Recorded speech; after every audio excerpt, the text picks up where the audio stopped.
Assalamualaikum warahmatullahi wabarakatuh. Saya akan mempresentasikan proposal mengenai analisis pengaruh dana zakat, pertumbuhan ekonomi, IPM, pengangguran, jumlah penduduk terhadap tingkat kemiskinan studi kasus di Kota Salatiga tahun 2017 sampai 2021. Latar belakang dari proposal ini adalah kemiskinan merupakan suatu keadaan yang dimana keluarga tidak mampu memenuhi kebutuhan dasar seperti sandang, pangan, papan, pendidikan, serta kesehatan.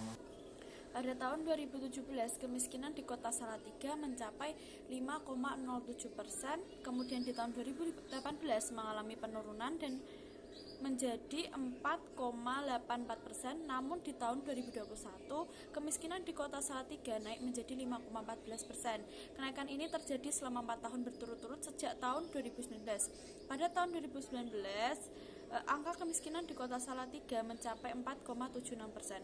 Tahun 2020 naik menjadi 4,94%. Kenaikan angka kemiskinan terjadi akibat dari kondisi masa pandemi COVID-19, di mana karena kondisi tersebut banyak masyarakat yang kehilangan pekerjaan. Namun di lain sisi, pemerintah Kota Salatiga dapat terbantu dari adanya Basnas yang ada di Kota Salatiga.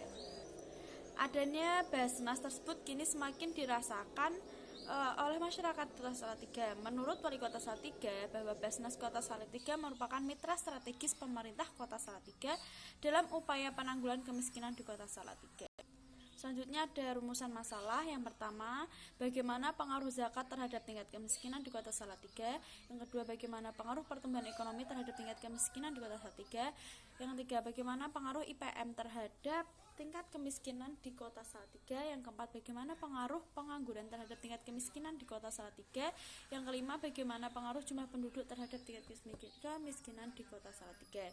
Selanjutnya tujuannya itu untuk mengetahui pengaruh zakat terhadap tingkat kemiskinan di Kota Salatiga, untuk mengetahui pengaruh pertumbuhan ekonomi terhadap tingkat kemiskinan di Salatiga, untuk mengetahui pengaruh IPM terhadap tingkat kemiskinan di Kota Salatiga, untuk mengetahui pengaruh pengangguran terhadap tingkat kemiskinan di Kota Salatiga.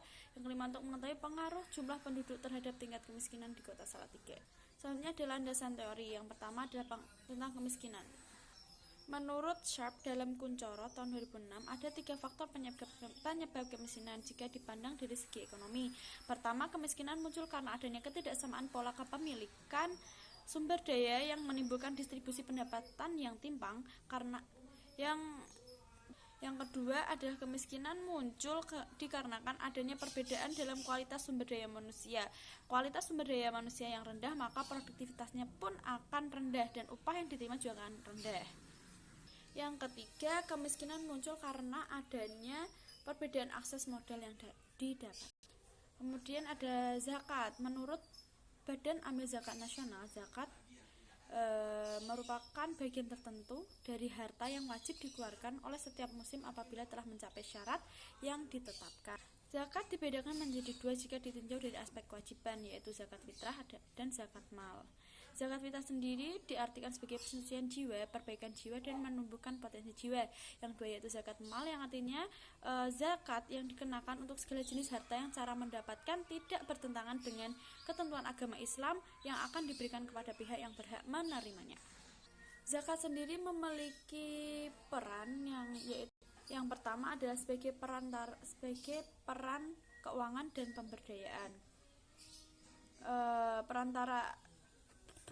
Yang pertama adalah sebagai perantara keuangan, perantara antara muzaki dan mustahik. Seorang amil harus menerapkan akses kepercayaan, karena akses kepercayaan merupakan syarat utama bagi seorang yang menjadi seorang amil. Yang kedua adalah pemberdayaan. Fungsi ini merupakan usaha dalam merealisasikan suatu misi pembentukan amil, yaitu masyarakat yang memberikan zakat lebih berkah rezekinya, dan masyarakat yang menerima zakat tidak selalu bergantung pada pemberian dan dihadapkan dengan menjadi muzaki yang baru. Menurut Budiono tahun 1999, pertumbuhan ekonomi merupakan proses kenaikan output per kapita dalam jangka panjang. Tekanannya pada 3 aspek, yaitu proses output per kapita dan jangka panjang. Pertumbuhan ekonomi adalah suatu proses, bukan suatu gambaran ekonomi pada suatu saat. Selanjutnya adalah indeks pembangunan manusia atau IPM. Menurut manusia merupakan salah satu kekayaan suatu negara. Menurut Kuncoro tahun 2010, bahwa yang menjadi tujuan utama dalam hal pembangunan adalah peningkatan kualitas manusia Dalam konsep dasar ekonomi Islam, sumber daya manusia menjadi tujuan utama. Selanjutnya ada pengangguran. Pengangguran adalah seorang yang tidak memiliki pekerjaan, sedang mencari pekerjaan atau sedang mempersiapkan pekerjaan. Menurut Simatupang dan Saktianu dalam penelitian Susanti 2013 bahwa pengangguran dibedakan menjadi 3 jenis berdasarkan keadaan yang menyebabkannya, antara lain yang pertama adalah pengangguran friksional, yang kedua adalah pengangguran struktural, yang ketiga adalah pengangguran konjunktur. Selanjutnya adalah variabel jumlah penduduk. Jumlah penduduk pada setiap negara akan selalu mengalami perubahan dari waktu ke waktunya, diakibatkan karena pertumbuhan penduduk pada setiap wilayahnya. Menurut Mer dalam penelitian Wijayanto tahun 2010 di kalangan para ahli pakar pembangunan bahwa laju pertumbuhan penduduk yang tinggi akan berdampak buruk pada suplai pangan.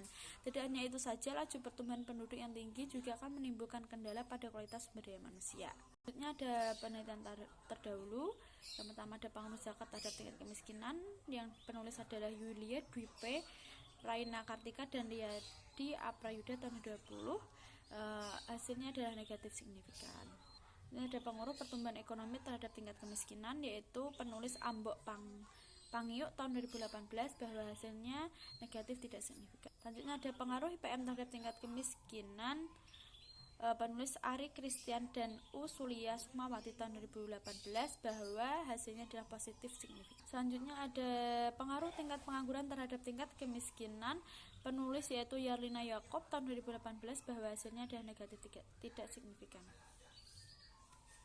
Selanjutnya ada pengaruh tingkat pengangguran terhadap pengaruh tingkat jumlah penduduk terhadap tingkat kemiskinan, yang ditulis oleh Elda Wahyu Azizah Sudarti dan Hendra Kusuma tahun 2018 bahwa hasilnya adalah positif dan signifikan. Selanjutnya ada kerangka pemikiran yang bisa dilihat di proposal.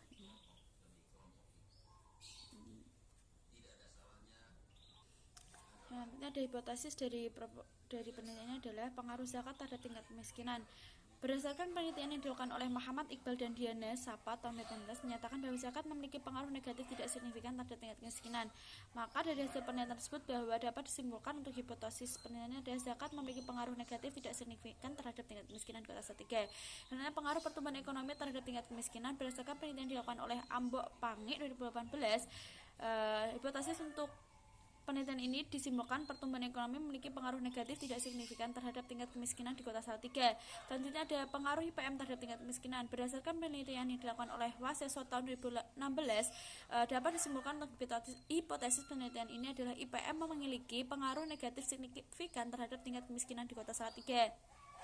Selanjutnya ada pengaruh tingkat pengangguran terhadap tingkat kemiskinan. Berdasarkan penelitian yang dilakukan oleh Yarlina Yakob tahun 2012, dapat disimpulkan untuk hipotesis penelitian ini adalah tingkat pengangguran memiliki pengaruh negatif signifikan terhadap tingkat kemiskinan di kota Salatiga. Selanjutnya adalah pengaruh jumlah penduduk terhadap tingkat kemiskinan. Berdasarkan penelitian yang dilakukan oleh Saharudin dan Ferry Fauzi tahun 2018, dapat disimpulkan bahwa untuk hipotesis penelitian ini adalah jumlah penduduk memiliki pengaruh negatif signifikan terhadap tingkat kemiskinan di kota Salatiga. Selanjutnya untuk jenis penelitian ini adalah menggunakan data kuantitatif. Lokasi dan waktu pengumpulan data tidak ada karena menggunakan time series atau data tahunan yang diambil dari BPS. Populasi. Adapun objek yang digunakan dalam penelitian ini adalah tingkat kemiskinan, zakat, pertumbuhan ekonomi, IPM, pengangguran, jumlah penduduk yang ada di kota Salatiga. Selanjutnya sampel. Dan penelitian ini mengambil sampel menggunakan pendekatan data berkala atau time series dengan skala tahunan. Jenis data sumber data yang digunakan pada ini adalah data sekunder. Sumber data dalam ini terdiri dari beberapa sumber, yaitu data yang dikeluarkan oleh Badan Pusat Statistik dan Badan Amil Zakat Basnas, terutama BPS Salatiga dan Basnas Salatiga. Data teknik pengumpulan data yang pertama data dokumentasi dan dua ada studi pustaka. Teknis analisis data menggunakan yang pertama ada uji regresi, uji statistik, dan uji F, dan uji coefficient determinan R2. Sekian presentasi dari saya. Terima kasih. Wassalamualaikum warahmatullahi wabarakatuh.